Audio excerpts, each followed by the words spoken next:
Wadhawan brothers, Bandra में मजदूरों का प्रदर्शन, पालघर और अब अर्नब गोस्वामी पर कांग्रेसी कार्यकर्ताओं का हमला। ये सारे मामले उद्धव ठाकरे की परीक्षा ले रहे हैं। असल में हिंदुत्व की सियासत उद्धव उसी दिन छोड़ चुके हैं जिस दिन शरद पवार और सोनिया गांधी के साथ मिलकर उन्होंने सरकार बनाई, और मौजूदा हालात में कुछ ऐसे बन गए हैं जिसमें उद्धव ठाकरे मिसफिट हो रहे हैं। और यही वजह है कि उद्धव ठाकरे की सियासी कश्ती वहीं डूबती दिख रही है जहां पानी बहुत कम है। शुरू से लेकर हाल तक कट्टर हिंदुत्व की राजनीति करती आई शिवसेना के सामने वही मुद्दे चुनौती बन गए हैं जिसके सहारे वो यहां तक पहुंची। उद्धव ठाकरे को यह मालूम था कि कैसे चुनौतियां सामने आने वाली हैं, और यही वजह रही कि कांग्रेस और एनसीपी के साथ सरकार बनाने के बावजूद वो सीएए पर केंद्र की नरेंद्र मोदी सरकार के साथ रहे।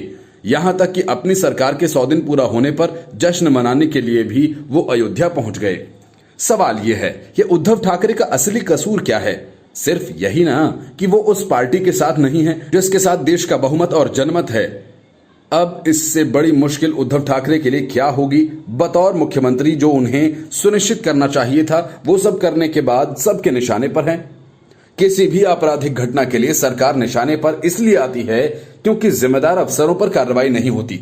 सवाल ये उठता है कि आखिर कब तक एक्शन होगा, और उद्धव ठाकरे की सरकार ने तो ये सब काम सुनिश्चित कर ही दिया है। आरोपी पकड़े जा चुके हैं, 2 पुलिस अफसर सस्पेंड किए जा चुके और जांच भी सीआईडी को सौंपी जा चुकी है। आखिर ऐसा कौन सा काम बचा है जो अब तक उद्धव ठाकरे ने सुनिश्चित नहीं किया हो? अब ज्यादा से ज्यादा सीबीआई जांच की बात हो सकती है। जिस तरह से उद्धव ठाकरे ने सब काम किया, लगता नहीं कि ऐसी मांग होने पर सीबीआई जांच कराने से उनको कोई दिक्कत होगी। पालघर की घटना पर प्रेस कॉन्फ्रेंस बुलाकर उद्धव ठाकरे सफाई दे चुके हैं।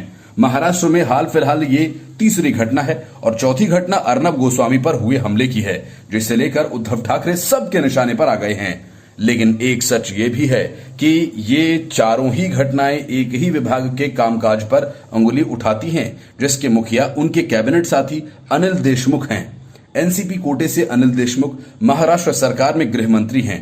अब उद्धव को अपने गृह मंत्री से ये सवाल तो करना ही चाहिए कि आखिर सारी गड़बड़ियां उनके महकमे से ही क्यों हो रही हैं? क्या अनिल देशमुख की नाकामियां उद्धव ठाकरे के गले की हड्डी साबित होने लगी हैं?